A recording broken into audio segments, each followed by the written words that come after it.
If you're purely into offense and you want to charge into the middle of a group of enemies while in a frenzy, while getting multiple attacks per turn, or you want to use an enemy as a melee weapon, or throw them, or even instill fear into your enemies, then the Berserker Barbarian might be the subclass for you. Hey guys, Omaha here. Today I'm going over the Berserker Barbarian subclass, and I'm going to show you everything you get for levels 1 through 12. Barbarian, the strong embrace the wild that hides inside. Keen instincts, primal physicality, and most of all, an unbridled, unquenchable rage. You'll get weapon proficiencies in simple weapons and martial weapons. That'll add your proficiency bonus to attack rolls with those weapon types. Basically makes it easier to hit. And then you'll get armor proficiencies in light armor, medium armor, and shields. So wearing these armor types will not impose a disadvantage on your attack rolls or prevent you from casting spells. The disadvantage is where it rolls 2 dice and uses the lower value. You'll also get the action Rage. So this is going to let you deal 2 extra damage with melee and improvised weapons and throwing. You'll also get resistance to physical damage, so you'll take half. Physical damage is going to be bludgeoning, slashing, and piercing damage. An advantage on strength checks and saves. So this will last 10 turns, and it ends early if you don't attack an enemy or take damage each turn. And you can't cast or concentrate spells while raging. So that's going to use a thing called a Rage Charge, and you'll start out with 2 of those, and they replenish on a long rest, and then it'll use a bonus action. Here, the real description says 2 extra damage, and once you hit level 9, that'll go up to 3 extra damage.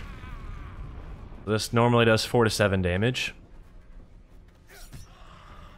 There I did 8 damage, 3 from the dagger, plus 3 from my strength modifier, and then plus 2 from rage. And then you have the option to dismiss rage as a bonus action if you want to do so. And as long as I deal damage on my turn, or if I don't deal damage and they deal damage before it becomes my turn again, I'll stay in the rage for up to 10 turns. You're also going to get the class feature Unarmored Defense. So while not wearing armor, you add your Constitution modifier to your armor class. And your armor class, the higher that is, the harder you are to hit. Wearing heavy armor impedes your rage. So you don't get all the benefits from rage if you're wearing heavy armor. With the Constitution of 15, that gives me plus 2 to Constitution checks, which in turn gives my armor class a plus 2 from Constitution. You'll then apply your ability points. Keep in mind that strength is your most important ability as a barbarian. And then you'll probably want to focus on some Constitution as well, and then probably Dexterity third. But do whatever you want. These are the recommended ones. Then you'll apply 2 skill proficiencies. And you'll be able to choose from Athletics, Nature, Animal Handling, Perception, Survival, and Intimidation. So when you hit level 2, you'll get your health increase and the class feature Danger Sense. You sense when things aren't as they should be. You have advantage on dexterity saving throws against traps, spells, and surfaces. So typically, dexterity saving throw spells are AoE. For example, Fireball. Not all AoE spells use a dexterity saving throw, but a lot of them do. So to get this benefit, you can't be blinded or incapacitated. And if you don't know, a saving throw determines whether you resist a spell or a condition. You also get the action Reckless Attack. Until your next turn, you have advantage on attack rolls, but enemies also have advantage against you. All right, so here's Reckless Attack, and this is going to take your normal weapon damage, so 4 to 7, because my dagger has 4 to 7. That's what that looks like.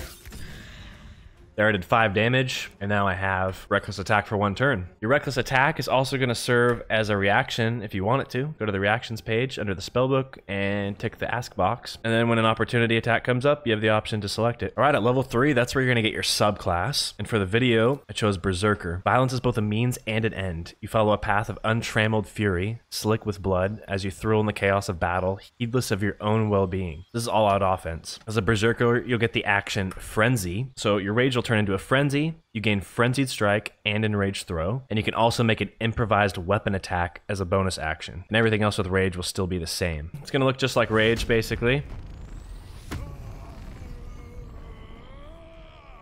And then down here, you'll see I now have Improvised Melee Weapon as a bonus action. So here's what that Improvised Melee Weapon will look like.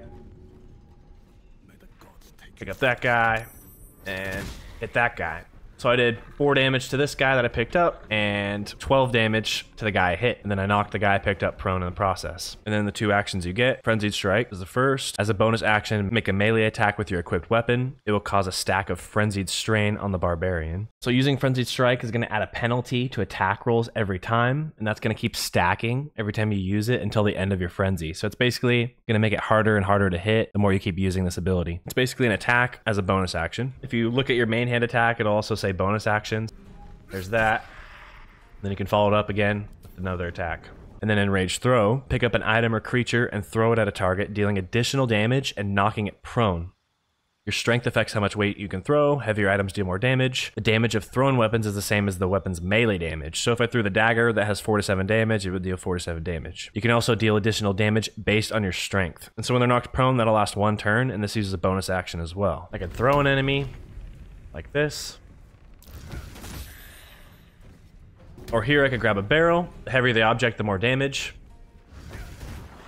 Did 12 damage with that. You'll also get your normal health increase and a third rage charge. All right, at level 4, you'll get that health increase, and then you'll be able to choose your first feat. People have been asking for recommendations, so for me personally, I think ability improvement would probably be the best one to grab first. Get the strength up to 18 and constitution to 16. Those are both huge. Great weapon master is also fantastic. I would probably save that for level 8. Savage attacker's pretty decent. Sentinel's also pretty good. But in the long term, I would probably try to get your strength up to 20 somehow. All right, level 5, your health's gonna go up again, and you'll get 2 features. Extra attack, which will give you a second free attack after making an unarmed or a weapon attack. So basically you get 2 attacks in a turn. On top of your bonus action, that basically gives you 3 attacks per turn. And then you'll get fast movement. So your movement speed will increase by 10 feet while you're not wearing heavy armor. Level 6, your health will go up again. You'll get your 4th rage charge, and you'll get the subclass feature Mindless Rage. Your rage becomes all-consuming, repelling outside influence. So while frenzied, basically rage, you can't be charmed or frightened, and calm emotions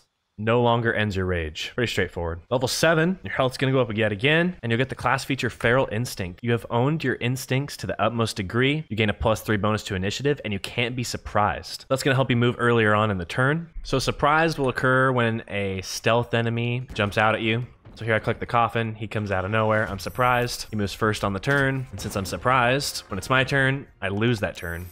So he gets to go again. And so that's just going to make it so that doesn't happen to you at all. Level 8, health's going to go up again, and you'll get another feat. And Great Weapon Master's a great choice on this one. 10 extra damage at the cost of -5 attack roll penalty, but you have your Relentless Attack, which lets you roll 2 dice. So you're not losing too much on that. Also with Great Weapon Master, when you land a crit or kill a target with a melee weapon, you can make another melee weapon attack as a bonus action that turn. Level 9, health will go up yet again, and you'll get the class feature Brutal Critical. You've trained to strike swift and true. When you land a critical hit, you roll an extra damage die as well as the normal additional critical dice. So a critical hit, that's going to double your damage roll damage. Then you're adding an extra die on top of that for more damage. See if I can get that to trigger here.